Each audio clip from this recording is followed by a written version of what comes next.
This is the story of Darryl, Breezy, Franklin, and sad story and falling of Merle Offrey.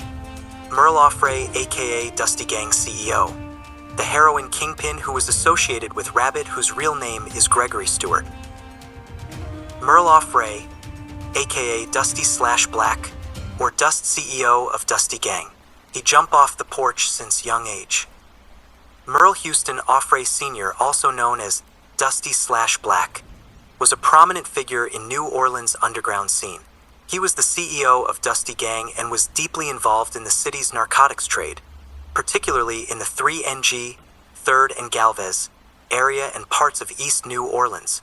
Offrey was known for his early involvement in the drug trade, amassing significant wealth and influence over time. He was a family man, survived by his mother, Mary Patricia Offrey, his father, Willie Merle McGee Jr., several siblings, and numerous children, including daughters Maya Brown, Miracle Matthews, Mirage Fobbs, Merlecedes Matthews, Mercury Carter, and sons Merle Houston Jr., Merkeezy Brown, Merkeem Broaden, and Midesty Knockham. Merle Houston Dusty/Black Offrey Sr. was a 33-year-old resident of New Orleans, Louisiana, who was tragically shot multiple times and killed outside the chocolate bar on the 500 block of South Broad Street on July 21, 2013. He was survived by his mother, Mary Patricia Offrey, his father, Willie Merle McGee Jr., several siblings, and numerous children, including daughters Maya Brown, Miracle Matthews, Mirage Fobbs, Merlecedes Matthews, and Mercury Carter, and sons Merle Houston Jr., Merkeezy Brown, Merkeem Broaden, and Midesty Knockham. In December 2013, Antwine Smith, 37, was arrested and booked with one count of second-degree murder in connection with Offrey's death. Smith was apprehended following a high-speed chase with police in Ascension Parish. Offrey's obituary describes him as a true gentleman who accepted God's call at a young age. His funeral services were held on July 27, 2013, at Marine and MT Moriah Ministries in Jefferson, Louisiana. Merle Offrey knew how to making dope money since he was shorty. He had many children and big family. Merle Offrey made so much money for selling dope, he simply retired from the game and threw retirement party. He was only 33 years old when he was gunned down at the chocolate bar in the 500 block of South Broad Street back in 2013. His name started ringing bells since young age, but got way more popular around the city and well known for being a kingpin, supplying dope in 3NG and other parts around, more especially in east side the city of New Orleans, Louisiana. As Dust Gang CEO, Merle Offrey ordered a hit on his rival, Cali Ope Man, whose real name is Jerome Hampton, and Magnolia Shorty ended up losing her life by pump 26 times. Jerome Man Hampton and Magnolia Shorty together were pumped at least 50 times. That's the life we live. Jailed heroin kingpin offered vivid accounts of drug gang murders. Jailed heroin kingpin offered vivid accounts of drug gang murders in first week of 39 heirs federal trial. When the sun set on April 12, 2010, the 39ers were down by 2, 3 of their members dead to 1 on the other side. But the game was far from over. Darryl Breezy Franklin recalled from the witness stand in a New Orleans federal courtroom.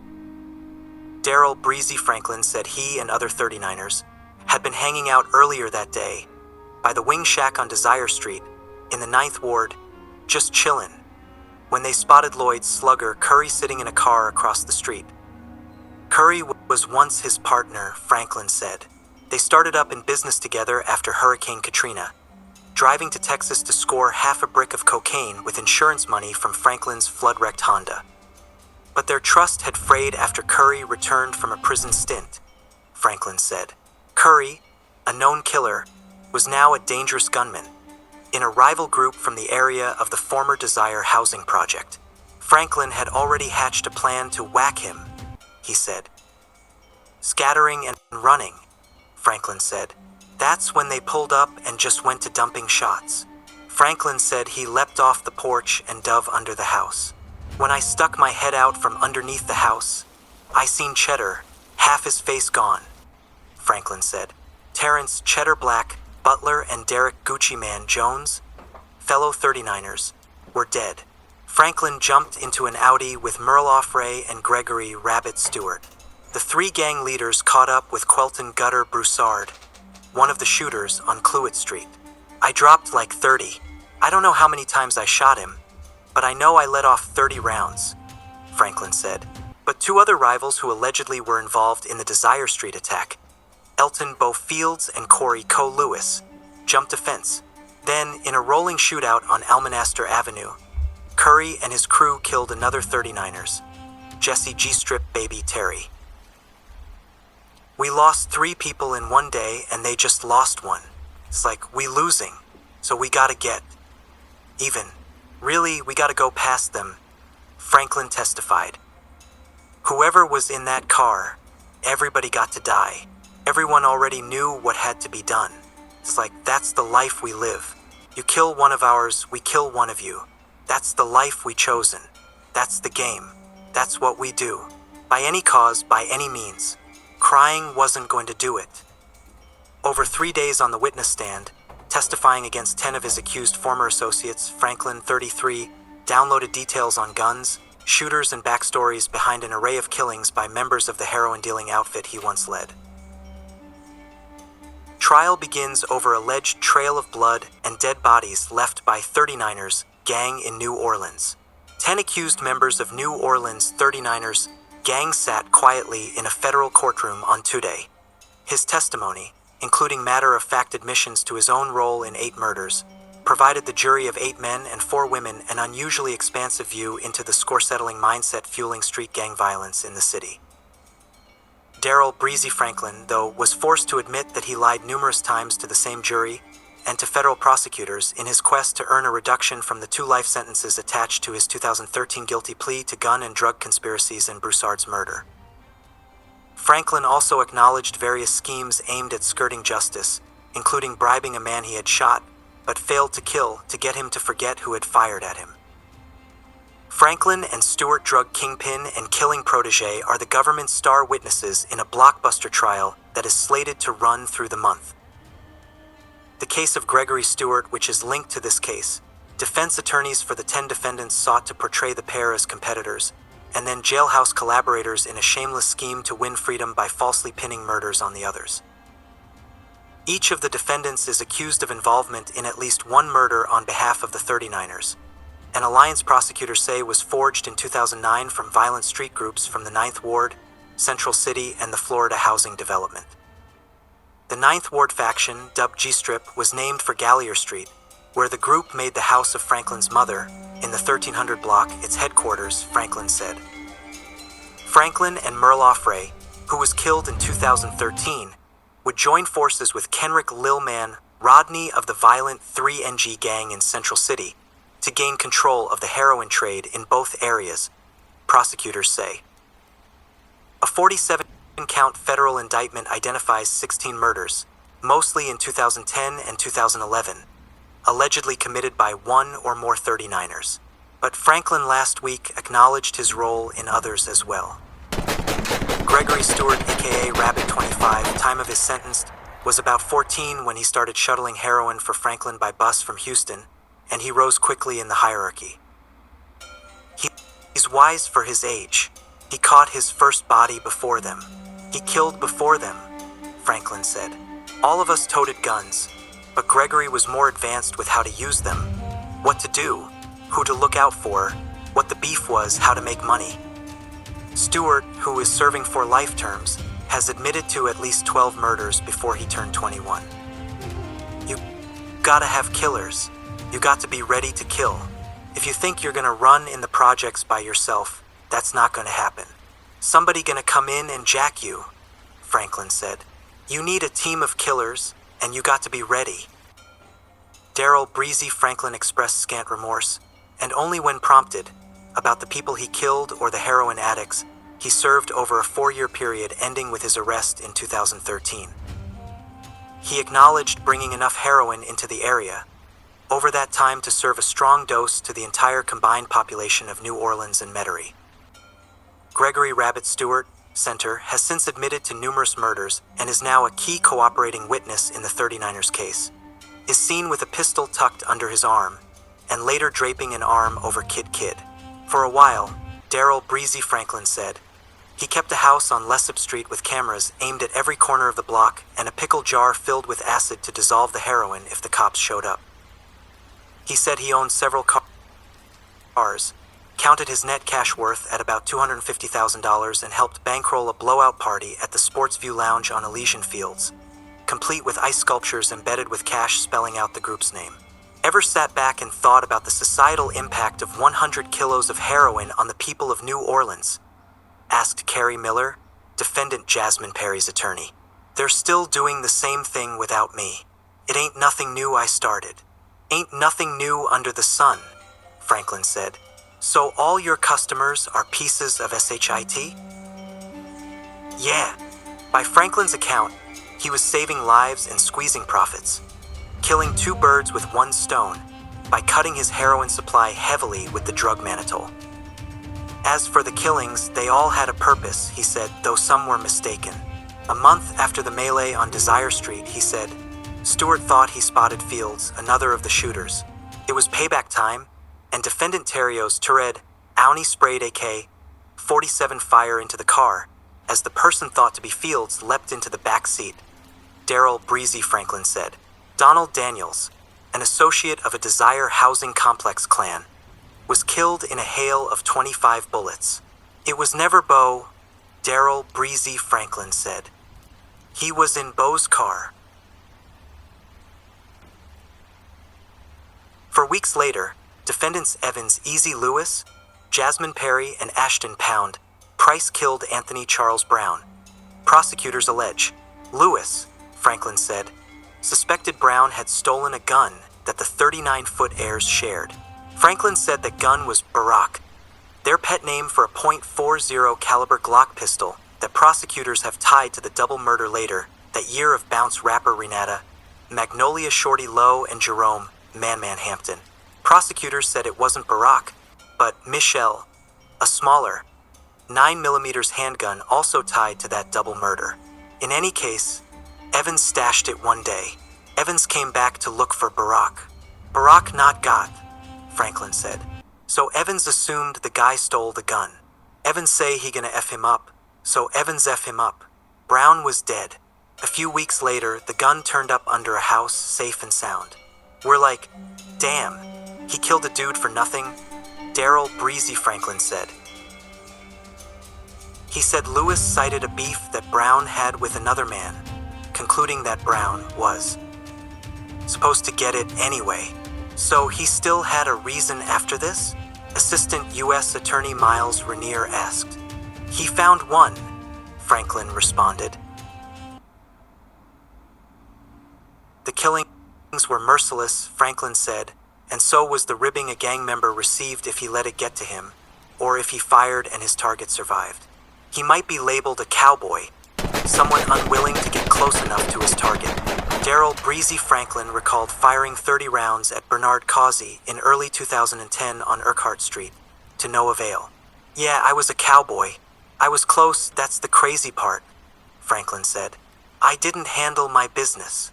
A New Orleans Police Department dispatcher, the mother of one of his 10 children, quickly alerted him that he'd been identified as the shooter, said Franklin, who was booked on an attempted murder count and made his $30,000 bail. Causey would soon land in jail himself on 3 armed robbery counts. Franklin said he sent his defense attorney, Rick Teissier, to visit Causey with an offer of $15,000 to pay for the lawyer of his choice, if Causey would just forget who shot him. Darryl Breezy Franklin was soon offered a sweet deal. Plead guilty to aggravated battery in exchange for a 1-day jail sentence with credit for time served. Money, Franklin testified, solved a lot of problems in criminal district court. Still, I just bought that one case, Franklin insisted. The rest of them I beat him. Teissier, who is currently suspended from practicing law for other reasons, called Franklin's account ludicrous. He acknowledged visiting Causey in jail on one occasion to talk about whether he was sure it was Franklin who fired at him, but he denied any money changed hands or that he agreed to represent Causey, as Franklin claimed. Darryl wouldn't spend any money, Nor did Causey get any money. I guarantee you that.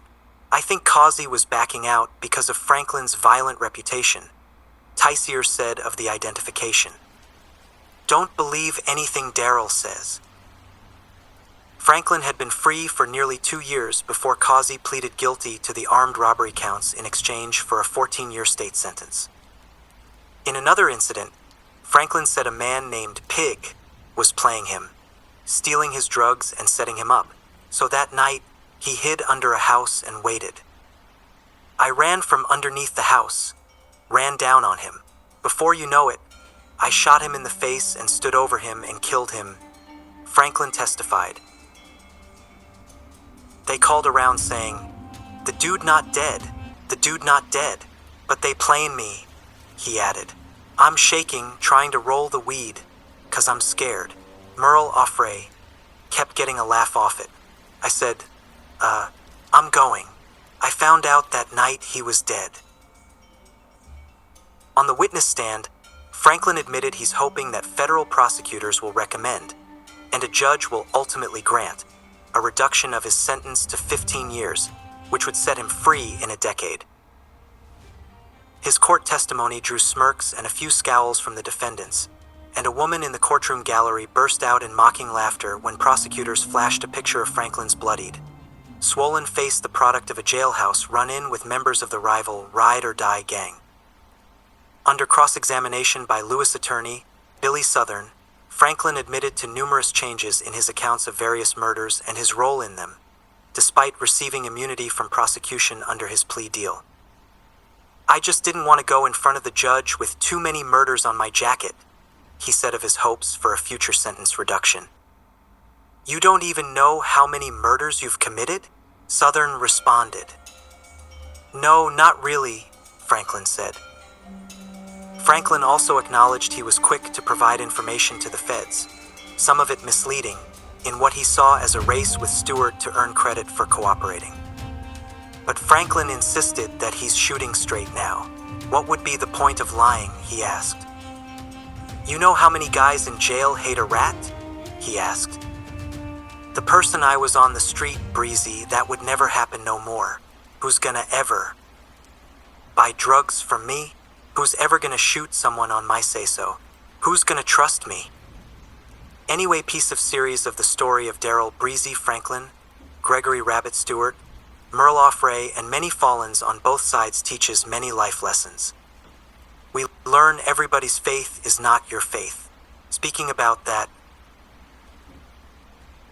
however, you have to understand, most of these people had close friends, fathers, uncles, fallen in the street, on the hands of the rival's trigger's fingers, so it's more of kill or get killed type of the situation. It's more like if everybody got gun and you have none and things goes left, how would you protect and prevent yourself from shot fire, bulletproof your hands, dodge the bullets? It's not to romanticize, it's reality. Betrayal never comes from your enemies. It always comes from your close people. Furthermore, what did we learn from this story? Nothing lasts forever. It is a sad circle. The killing circle continue. Prayers going out to those trying to recover from passing of their loved ones. Prayers going out for those incarcerated and those on that path. I send deepest sympathy to all the fallen. The families of the fallen are in pain, and some still mourns up to this day about their loss of their beloved fallen. Rest in peace to all the fallen on both sides. My condolences to all parents who lost the fallen street soldiers in the trenches of Chicago and across America. God bless New Orleans and Louisiana as whole. God bless the children of the fallen fathers and mothers in the trenches of New Orleans, and all the fallen street soldiers across America. God bless all the fallen street legends. Just a moment of silence for all the fallen on both sides. And whatever you do and your mission, keep on your mind, some people aren't loyal to you. They only loyal to their need from you once their needs and mission accomplished, so does their loyalty. They may turn back on you, it's more like you have to put your back on the wall, everybody ain't loyal. But loyalty makes you family. In this pieces of documentary, it's all about choices people made. Most of the people in this series were great people at many points in their lives, with many instances. But due to the pressure and the environments they from, there are many revenges, killings, and retaliations, and circle continue. Many became vicious because of the productivity of the environment. Anyway, I created this series so the steppers, shooters, drillers, society, youth, or kids can learn in making rational decision instead of making harsh, emotional decision which leads many people to lose their lives, or rats telling or get life sentence, or judges bang their gavels after passing a judgment and give you 100 or 200 years and spend the rest of your lives in Angola prison. Rather value to your beloved children, wife, and family as whole. Nothing lasts forever, and forever can't be young. Every beginning has an end. That's the tragedy and the miracle of existence, that everything is impermanent. Everything changes. All we can do is make the best of the time we have. Death is a difficult subject for many people, but we can learn from others' death. Many fallen street soldiers left their kids, mothers, families, and it's always hard saying goodbye to a loved one. Everything passes. Joy, pain, the moment of triumph, the sigh of despair. Nothing lasts forever. So I decided to present to you this series to the youth and young kids to learn. Please do me a favor to share to as many people you can to raise awareness. Someone so special can never be forgotten. May all the fallen souls rest in peace. I can't imagine what you must be feeling right now for families lost their relatives or loved ones. My heartfelt condolences. My condolences to them and their families on the passing of all fallen soldiers in this episode. May our prayers ease them through their difficult time. May fond memories of all families bring them comfort during the hard time in their life. My heart and prayers go out to them and their family. But before we end this story, please all make sure you subscribe if you haven't yet done so. Thumbs up like the video is very important before we end the video. Share this piece of the series so we can continue to raise awareness. Thanks for watching. See you in the next video.